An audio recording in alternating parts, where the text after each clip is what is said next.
Mtazamaji, karibu katika utabiri wa hali ya hewa wa saa 24 zijazo kuanzia saa 3 usiku huu. Kutoka mamlaka ya hali ya hewa utakuwa nami mchambuzi wako Wafaki Ali. Tuanze utabiri wetu kwa kuangalia matarajio ya anga usiku wa leo, ambapo usiku wa leo ni matarajio yetu kuwa maeneo ya pwani ya kaskazini yakijumuisha visiwa vya Unguja na Pemba, mkoa wa Tanga, mkoa wa Pwani pamoja na mkoa wa Dar es Salaam tunatarajia kuwa na hali ya mawingu kiasi, mvua nyepesi katika maeneo machache. Na kwa pwani ya kusini katika mikoa ya Lindi na Mtwara usiku huu tunatarajia kuwa na hali ya mawingu kiasi na yenye ukavu kwa ujumla.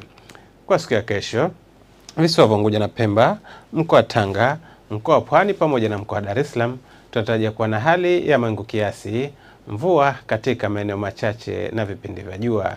Mkoa wa Mtwara pamoja na mkoa wa Lindi hapo kesho tunatarajia kuwa na hali ya mawingu kiasi na vipindi vya jua. Pepo za pwani zinatarajiwa kuvuma kwa kasi ya kilomita 30 kwa saa zikitokea kusini mashariki kwa pwani ya kusini na zikitokea kusini kwa pwani ya kaskazini. Hivyo hali ya bahari inatarajiwa kuwa na mawimbi madogo hadi makubwa kiasi. Na sasa tupate viwango vya joto kwa baadhi ya mikoa ya ukanda wa pwani ya Tanzania.